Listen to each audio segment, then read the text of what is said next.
একটি মুভি সাধারণত 1-2 ঘন্টায় শেষ হয়ে যায়, কিন্তু এমন কিছু মুভি থাকে যেগুলো আমাদের মস্তিষ্কে আজীবন থেকে যায়। 8 বছরের একটি শিশুর ওপরে ঘটে যাওয়া এক অমানবিক নির্যাতনের সম্পূর্ণ সত্য ঘটনা ওপরে এই মুভিটি নির্মাণ হয়েছে। প্রকৃত ঘটনাটি ঘটেছিল 2008 সালে। আজকের এই গল্পটি পুরো দেখলে আপনাদের চোখ থেকে জল আসতে বাধ্য হবে। তো চলো দেখা যাক 2013 সালে হোপ মুভির শুরুতে কোরিয়ার এক ছোট্ট শহর দেখানো হয়, যার আকাশে একটি ঘুড়ি উড়ছিল। ঘুড়িটি দেখে মনে হচ্ছিল এটি মানুষের মুক্তির একটি প্রতীক। এরপর দৃশ্য পরিবর্তন হয়, যেখানে আমরা দেখতে পাই একটি ছোট্ট পরিবার, যেখানে এই মুভির মেন চরিত্র সুয়ান এবং তার বাবা মা একসাথে থাকে। সুয়ানের মায়ের একটি দোকান ছিল, যেখানে সে সবসময় বিজি থাকতো, যে কারণে সুয়ান একাই স্কুলে যেত। সুয়ানের বাবা একটি ছোট্ট ফ্যাক্টরিতে চাকরি করত। সব মিলিয়ে তাদের একটি হ্যাপি ফ্যামিলি ছিল। অন্যদিকে স্কুলের মধ্যে সুয়ানের একটি বেস্ট ফ্রেন্ড ছিল, যার নাম পেট। তাদের মধ্যে সবসময় ঝগড়া চলতেই থাকতো, ছোট বাচ্চাদের মধ্যে যেগুলো হয় আর কি। একদিন সুয়ান স্কুলে যাবার জন্য রেডি হচ্ছিল এবং প্রচুর বৃষ্টিপাতও হচ্ছিল। স্কুলে যাবার সময় সুয়ানের মা তাকে বলে যে আজ আমি তোমাকে স্কুলে ছেড়ে দেবো। সুয়ান তখন তার মাকে বলে যে মা, আমার মাত্র 3 মিনিট লাগবে, তুমি আমার সাথে গেলে তোমার কাজে যেতে লেট হয়ে যাবে। তখন সুয়ানের মা সুয়ানকে বলে আচ্ছা ঠিক আছে, কিন্তু তুমি বড় রাস্তা দিয়ে যাবে, ওটা তোমার জন্য সেফ হবে। এরপরই সুয়ান তার স্কুলের উদ্দেশ্যে বেরিয়ে যায়। তখন আমরা একটি লোককে দেখতে পাই, যে কিনা সুয়ানের ওপর লুকিয়ে নজর রাখছিল। আর আমরা যে ঘুড়িটি গল্পের শুরুতে দেখেছিলাম, সেই ঘুড়িটি এখন রাস্তায় পড়ে আছে। এই ঘুড়িটি আমরা মুক্তির প্রতীক হিসেবে মনে করেছিলাম। সেই ঘুড়িটি তখন আকাশ থেকে মাটিতে পড়ে আসে, অর্থাৎ অবশ্যই কিছু বিপদ হতে চলেছে। এরপরই দেখা যায় সেই লোকটি সুয়ানের সামনে দাঁড়িয়ে আছে ওই ঘুড়িটি নিয়ে। লোকটি সুয়ানকে বলে তোমার ছাতাটা বেশ সুন্দর, তোমার ছাতার নিচে কি আমাকে একটু জায়গা দেবে? সুয়ান তখন একটু ভয় পেয়ে এবং সে দেখে যে আশেপাশে একটাও লোক নেই, কারণ সেই সময় প্রচুর পরিমাণে বৃষ্টি হচ্ছিল। সুয়ান তখন লোকটিকে বলে প্লিজ আঙ্কেল, আমাকে যেতে দিন, আমার স্কুলে যেতে লেট হয়ে যাচ্ছে। কিন্তু এই 8 বছরের সুয়ান কিছুতেই জানতো না যে তার সাথে কি হতে চলেছে। পরের দৃশ্যে আমরা দেখতে পাই সুয়ানের সব জিনিসপত্র চারদিকে ছড়িয়ে পড়ে আছে, তার ছাতাটা ভেঙে গেছে এবং তার স্কুলের ব্যাগটি মাটিতে পড়ে আছে। আর আমরা রক্তে ভরা ছোট দুটো হাত দেখতে পাই। এরপর দৃশ্য পরিবর্তন হয় এবং দেখা যায় সুয়ানকে নিতে অ্যাম্বুলেন্স এসেছে। সুয়ানের মা যখন এই ব্যাপারে জানতে পারে, সে তাড়াতাড়ি করে হসপিটালে চলে যায়। সুয়ানের মা যখন হসপিটালে পৌঁছে যায়, তখন পুলিশরা তাকে বাধা দিতে থাকে, কারণ তারা বুঝতে পারছিল যে সুয়ানের মা কখনো তার বাচ্চার এরূপ দৃশ্য সহ্য করতে পারবে না। কিন্তু সে তো একটা মা, সে কি আর এই বাধা মানে? সে যখন সুয়ানের এই দৃশ্য দেখে, তখন তার পায়ের নিচে থেকে মাটি সরে যাচ্ছিল, কারণ সুয়ান ছিল প্রচুর রক্তপাত এবং আহত। তার পুরো শরীরে শুধুমাত্র নির্যাতনের আহত চিহ্ন। সুয়ানের এই ঘটনা যখন পুরো শহর জেনে যায়, তখন শহরের প্রত্যেকটি লোক সুয়ানের জন্য প্রার্থনা করতে থাকে। অন্যদিকে সুয়ানের বাবাকে দেখানো হয়, যে ছিল প্রচন্ড দুঃখী, কারণ সে তার মেয়েকে প্রচন্ড ভালোবাসত। সুয়ানের মা তাকে বলতে থাকে আমি যদি ওই দিন স্কুলে তাকে একা যেতে দিতাম না, তাহলে আজ আমার বাচ্চার সাথে এরকম হতো না। সুয়ানের মা নিজেকে প্রচন্ড পরিমাণে দোষ দিতে থাকে। এরই মধ্যে ডক্টর তাদের কাছে এসে জানায় যে সুয়ানের ব্যাপারটা অনেকটাই সিরিয়াস, এক্ষুনি অপারেশন করতে হবে আর তার পাকস্থলী এবং ইউরিনের থলি ফেলে দিতে হবে। এইসব শুনে সুয়ানের বাবা কান্নায় ভেঙে পড়ে এবং ভাবতে থাকে তার ছোট্ট একটি মেয়েকে এত কিছু ফেস করতে হবে। সুয়ানের অপারেশন শুরু হয়ে যায় এবং কিছুক্ষণের মধ্যে সাকসেসফুলও হয়ে যায়। অপারেশনের পর সুয়ানের যখন জ্ঞান ফেরে, তখন তার বাবা দেখা করতে আসে। সুয়ানের পাশে বসে এবং তার সাথে কথা বলার চেষ্টা করে। তখন সুয়ান তার বাবাকে দেখে বলে যে আচ্ছা বাবা, তুমি আজ কাজে যাওনি? তার বাবা তাকে আস্তে করে বলে যে মা, আজ আমার কাজ শেষ হয়ে গেছে। সুয়ান তখন তার বাবাকে বলে যে বাবা, লোকটি আমার ওপর অনেক নির্যাতন করেছে, আমাকে অনেক কষ্ট দিয়েছে, তুমি কখনোই লোকটিকে ছেড়ে দেবে না। সুয়ানের বাবা তখন তাকে বলে ঠিক আছে মা, আর ডক্টর বলেছে তুমি খুবই তাড়াতাড়ি ঠিক হয়ে যাবে। কিন্তু সে তো একটা বাবা, তার প্রিয় মেয়েকে এমন অবস্থায় সে সহ্য করতে পারছিল না, তাই সে কাঁদতে কাঁদতে রুম থেকে বেরিয়ে আসে। তখন একটি লেডি পুলিশ অফিসার সেখানে আসে এবং সুয়ানের বাবা মাকে জানায় যে নরকপিশাচ এই কাজটি করেছে। পুলিশ তাকে আইডেন্টিফাই করতে পেরেছে। এটি শোনা মাত্র সুয়ানের বাবা মা তখনই পুলিশ স্টেশনে চলে যায়। সুয়ানের বাবা যে কোনো ভাবে ওই লোকটিকে শাস্তি দিতে চাচ্ছিল, কিন্তু পুলিশ অফিসার তাকে জানায় যে শুধুমাত্র ফিঙ্গারপ্রিন্ট দিয়ে ওই লোকটিকে অ্যারেস্ট করতে পারবে না। সুয়ানের স্টেটমেন্ট হলে তবেই তারা ওই লোকটিকে অ্যারেস্ট করতে পারবে। সুয়ানের বাবা যখন এই সবকিছু সুয়ানের মাকে বলে তখন সুয়ানের মা রেগে যায়। তখন সেখানে একটি মহিলা পুলিশ অফিসার আসে এবং সেই মহিলা পুলিশ অফিসারটি তাদেরকে বলে যে তাদেরকে অবশ্যই একটি সানফ্লাওয়ার নামে এজেন্সির সাথে যোগাযোগ করা উচিত। তারা তখন মানবিক অবস্থায় বাচ্চাকে ট্রমা থেকে বের করতে সাহায্য করে। তখন সুয়ানের মা ওই মহিলা পুলিশারের ওপর রেগে যায় এবং সুয়ানের মা ওই মহিলা পুলিশটিকে বলতে থাকে, তোমরা যদি আগেই ওই লোকটিকে অ্যারেস্ট করে নিতে তাহলে আজ আমার বাচ্চার সাথে এরকম কিছু ঘটতো না। একজন মায়ের পক্ষে যে তার বাচ্চার এমন অবস্থা দেখা যে কতটা কষ্টকর তোমরা সেটা কখনোই বুঝবে না। এটা বলে সুয়ানের মা সেখান থেকে কাঁদতে কাঁদতে বেরিয়ে পড়ে। তখন ওই মহিলা পুলিশটি সুয়ানের বাবাকে বলে যে সুয়ানের বাড়িতে যত সব খেলনা আছে সব যেন নিয়ে আসতে, হয়তো এইসব খেলনা দেখে সুয়ানের একটু ভালো লাগবে। এটা শোনার পর সুয়ানের বাবা বাড়িতে চলে যায় এবং সুয়ানের সব খেলনা নিয়ে আসে, যার মধ্যে ছিল সুয়ানের সব থেকে প্রিয় খেলনা কোকোম্যান। এগুলো সব নিয়ে সে হসপিটালে যায় আর আমরা একজন ডক্টরকে দেখতে পাই যে সুয়ানের সাথে কোকোম্যান নিয়ে খেলা করছিল। সুয়ান যখন একটু নর্মাল হতে থাকে তখন সে সুয়ানকে প্রশ্ন করতে থাকে। সুয়ানকে কিছু ছবি দেখানো হয়। যখন সেই নরকপিশাচ ছবিটা দেখতে পায় তখন সুয়ান চোখ বন্ধ করে ইশারায় বোঝায় যে হ্যাঁ এই সেই লোক। সুয়ানের এই স্টেটমেন্ট ক্যামেরায় রেকর্ডিং হচ্ছিল। ডক্টর যখন সুয়ানের রুম থেকে বের হয় সুয়ানের বাবা মা তাকে প্রশ্ন করছিল সুয়ানের হেলথ এবং মেন্টাল কন্ডিশন কেমন আছে। তখন ডক্টর জানায় সুয়ানের পাশাপাশি আপনাদেরও স্টেটমেন্ট দরকার, কারণ আপনাদের মানসিক অবস্থাও ভালো নয়। তখন একটি ভিজিটিং কার্ড সুয়ানের মাকে দেয়, কিন্তু এটা দেখে সুয়ানের মা প্রচুর পরিমাণে রেগে যায় এবং সে ওই ডাক্তারটিকে ভিজিটিং কার্ডটি ফিরিয়ে দেয় আর বলে আপনার কি মনে হয় আমরা মানসিক রোগী? এরপর দৃশ্য পরিবর্তন হয় আর দেখা যায় যে পুলিশরা সেই নরকপিশাচটিকে ধরে ফেলেছে। এই ঘটনা বিভিন্ন টেলিভিশন চ্যানেলে প্রচার হচ্ছিল। তখন সুয়ানের বাবার একজন বন্ধু জানায় মিডিয়া এইসব নিউজ প্রচার করছে, মেয়ের সাথে ঘটে যাওয়া এই ব্যাপারটা আর কেউ জানুক। দ্রুত সুয়ানের রুম থেকে অন্য রুমে নিয়ে যাওয়ার চেষ্টা করছিল। এর মধ্যে কিছু মিডিয়া কর্মী সুয়ানকে দেখে ফেলে। এটা দেখে সুয়ানের বাবা সুয়ানকে নিজের কোলে নিয়ে সেখান থেকে চলে যায়। সে তার বাচ্চার শেষ সম্মানটুকু রক্ষা করতে অনেক চেষ্টা করে।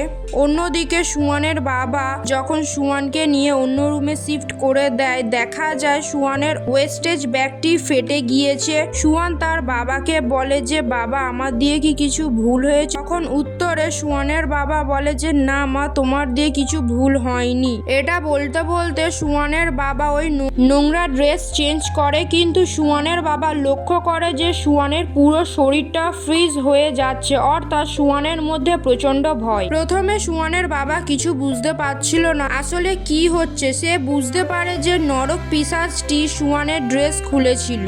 এটা বুঝতে পেরে সুয়ানের বাবা ভেতর থেকে একদম ভেঙে যায় এবং তার চোখ দিয়ে জল বেরিয়ে আসে। তখন ডক্টরকে ডাকে সুয়ানের ড্রেস চেঞ্জ করার জন্য। সুয়ানের বাবা লজ্জায় ওই রুম থেকে বেরিয়ে যায়। সন্ধেবেলায় সুয়ানের বাবা আবারও যখন সুয়ানকে দেখতে আসে তখন সে দেখতে পায় সুয়ান নিজেকে একটা চাদর দিয়ে ঢেকে রেখেছে। সুয়ানের বাবা এই সব দেখে সুয়ানকে বলে যে মা আমি এই রুম থেকে বেরিয়ে যাচ্ছি, তোমার যদি কিছু প্রয়োজন হয় তাহলে আমাকে ডাক দেবে, আমি বাইরে আছি। এরপর দিন কাটতে থাকে এবং হসপিটালের বিলও দিন দিন বাড়তে থাকে। সুয়ানের বাবার কাছে টাকা প্রায় শেষ হয়ে যাচ্ছিল। তখন সে তার বন্ধুকে ফোন করে সাহায্যের জন্য, আর বন্ধু তাকে জানায় তুমি টাকা নিয়ে কোনো চিন্তা করো না, সে সুয়ানের বাবাকে আরো বলে, তুমি মনে করো যেন তুমি ছুটিতে আছো, তোমার সব কাজ আমি এপারে করে দিচ্ছি, যার ফলে তুমি মাস শেষে টাকাও পেয়ে যাবে। এই সমাজে এমন বন্ধু পাওয়া আসলে ভাগ্যের বিষয়। যাই হোক, সুয়ানের বাবা এইসব কথা শুনে অনেক ভরসা পায়। এরপর দৃশ্য পরিবর্তন হয় এবং সেই নরপিশাচটিকে কোর্টে হাজির করা হয়। সুয়ানের বাবাই প্রথম তাকে দেখতে পায়। সুয়ানের বাবাকে দেখে মনে হচ্ছিল যেন সেই লোকটিকে এক্ষুনি খুন করে দেবে, কিন্তু সে তার নিজের রাগটিকে কন্ট্রোল করছিল। লোকটি কোর্টকে বোঝায় যে সে ওই দিন এবং বাড়ি ফিরে অনেক পরিমাণে ড্রিঙ্ক করে শুয়ে পড়ে। সে আরো বলে পুলিশরা তাকে মিথ্যে অপবাদ দিয়ে ফাঁসাচ্ছে। তখন কোর্ট এই মামলার তারিখ 25শে সেপ্টেম্বর দেওয়া হয়। সেখানে সুয়ানের বাবার বন্ধুও বসেছিল। এটি দেখে সে নিজের পায়ের জুতোটি খুলে নিয়ে লোকটির গায়ে ছুঁড়ে মারে, তোর জায়গা কোনো নরকেও হবে না।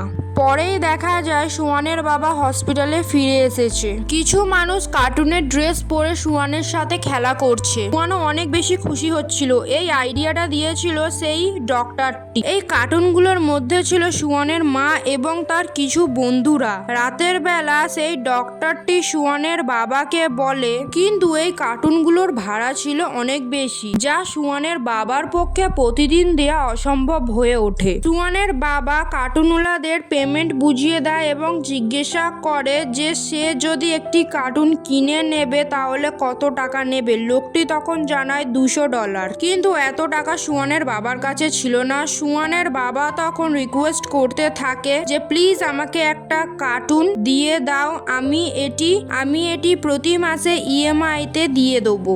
লোকটির তখন প্রচন্ড মায়া হয় এবং সে সুয়ানের বাবাকে একটি কার্টুন দিয়ে বলে যে এটার জন্য আপনাকে কোনো টাকা দিতে হবে না, আপনার যখন কাজ হয়ে যাবে এটি ফেরত দিয়ে দেবে। এটা দেখেই আমরা বুঝতে পারি যে আমাদের সমাজে এখনো ভালো মানুষরা শেষ হয়ে যায়নি। রাত্রেবেলা সুয়ানের বাবা ওই কার্টুনটি পরে সুয়ানের সামনে আসে। ড্রেসটি ছিল সুয়ানের সব থেকে প্রিয় কার্টুন কোকোম্যানের।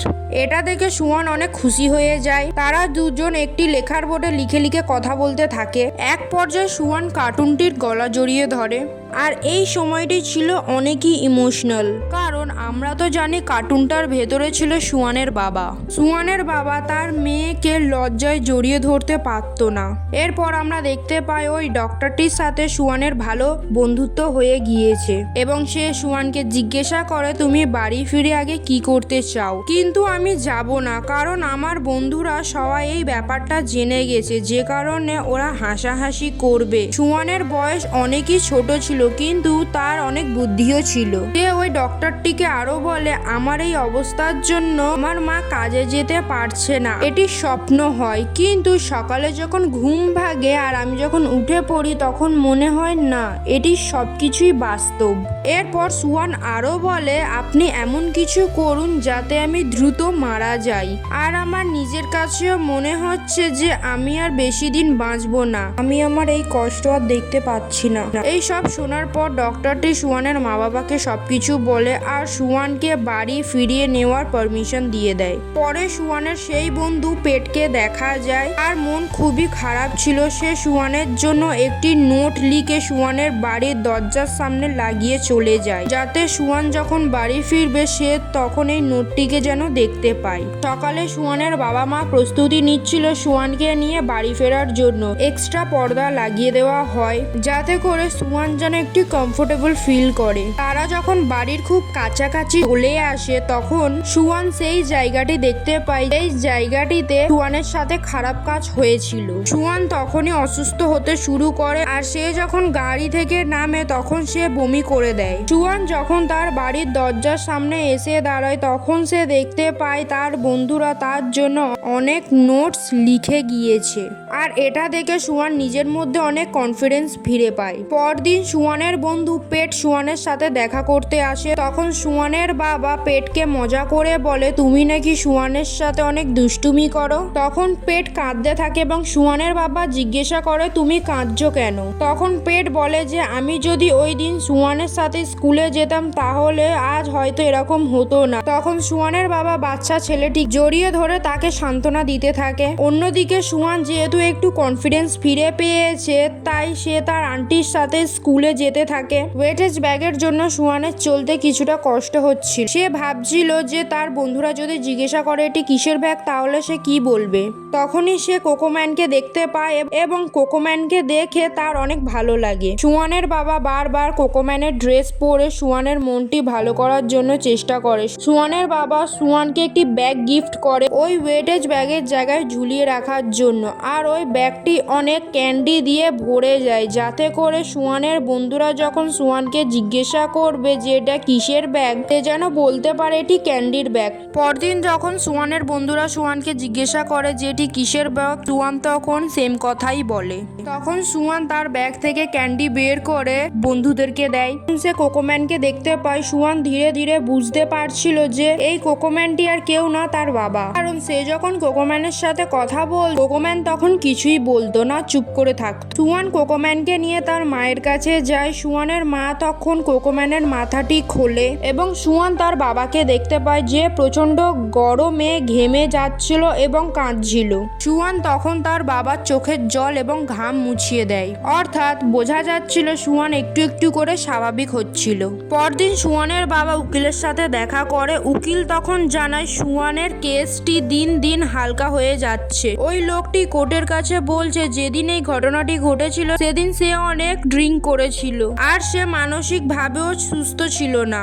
লোকটিকে যদি তুমি শাস্তি দিতে চাও তাহলে সুয়ানের কোর্টে স্বাক্ষর দিতে হবে। সুয়ানের বাবা এটা কোনোভাবেই চাইছিল না। সে নিজেই লোকটির সাথে দেখা করতে যায়। সুয়ানের বাবাকে টাকার অফারও দেয় এবং বলে সে এখান থেকে বার হয়ে তাকে টাকাও দেবে। সে সুয়ানের বাবাকে একটি ডিলও করতে বলে, কিন্তু সুয়ানের বাবা আসল ঘটনা তো জানতো, তাই সে কোনোভাবেই রাজি হচ্ছিল না। তখন সে সুয়ানের বাবাকে হুমকি দিয়ে বলতে থাকে যদি আমি এই জেল থেকে একবার বের হই তাহলে সে তার মেয়ের সাথে আবার ওই একই বাজে কাজটি করবে। এটি শুনে সুয়ানের বাবা তখন প্রচন্ড রেগে যায় এবং সে সেখানে লোকটিকে মারতে যাচ্ছিল। পরদিন আবারও হিয়ারিং শুরু হয় এবং সুয়ানও সেই কোর্টে আসে। ওই লোকটির ছবি যখন আবারও কোর্টে দেখানো হয় তখন সুয়ান তার এবং হ্যাঁ বলে যে এই সেই লোকটি, কিন্তু ওই লোকটির পক্ষে যে উকিলটি ছিল সে তাকে প্রমাণ করতে থাকে এবং বলতে থাকে যে তার ক্লায়েন্ট ওই দিন অনেক ড্রিঙ্কিং করেছিল। ওই লোকটি নিজেকে নির্দোষ করার চেষ্টা করতে থাকে এবং বলতে থাকে যে আমি ওই দিন মানসিকভাবে সুস্থ ছিলাম না। এইসব যখন চলছিল পুরো সময়টাই সুয়ানের বাবা কাঁদছিল। তখনই জজ তার রায় পড়ে শোনায়। সে ওই লোকটিকে 12 বছরের শাস্তি দেয়। এই রায় শোনার সাথে সাথে সুয়ানের বাবার বন্ধু সেখানে দাঁড়ায় এবং বলে এটা কিভাবে সম্ভব, এই নরক পিশাচটিকে ফাঁসি দেওয়া উচিত, তাকে মাত্র 12 বছরের শাস্তি। এবং সুয়ানের মাও বলতে থাকে যে আমার মেয়েটা একটুখানির জন্য বেঁচে গেল আর আপনি তাকে 12 বছরের শাস্তি দিচ্ছেন। জজ তখন বলে এটাই আমার ফাইনাল রায়। সবকিছু সুয়ান তখন বসে বসে দেখছিল। লোকটিকে যখন কোর্ট থেকে বের করা হবে তখনই সুয়ানের বাবা তার ওপর আক্রমণ করতে যাবে। তখনই সুয়ান তার বাবার পাটি জড়িয়ে বলতে থাকে যে প্লিজ বাবা বাড়ি ফিরে চলো। আর এই দৃশ্য দেখে কোর্টে থাকা সবাই কেঁদে ফেলেছিল। সুয়ানের বাবা সুয়ানকে নিয়ে কাঁদতে কাঁদতে কোর্ট থেকে বেরিয়ে যায়। দৃশ্য পরিবর্তন হয় আর আমরা দেখতে পাই সুয়ানের একটা ছোট্ট ভাই হয়েছে আর এটা দেখে সবাই অনেক খুশি হয়ে যায়। সুয়ানের জীবনও অনেকটাই আগের মতন হয়ে যায়, কিন্তু সে এখনো স্কুলে যেতে ভয় পায়। সে স্কুল ছুটি হওয়ার আগেই বাড়ি ফিরে আসে। সে তার ছোট ভাইকে নিয়ে অনেক সুন্দর সময় কাটায়। আর এখানেই মুভিটি শেষ হয়ে যায় এবং মুভির শেষে জানা যায় ওই লোকটির সাজা 12 থেকে 20 বছর করে দিয়েছিল সরকার। আশা করি আপনাদের আজকের এই গল্পটি অবশ্যই ভালো লেগেছে। যদি ভালো লেগে থাকে তাহলে অবশ্যই কমেন্ট করে জানাবেন আর আমাদের চ্যানেলটিকে সাবস্ক্রাইব করে নেবে যাতে করে আমাদের পরবর্তী গল্পগুলো আপনারা দেখতে পাবেন। পরের দিন আবারও একটি গল্প নিয়ে আসবো। ততক্ষণের জন্য ধন্যবাদ।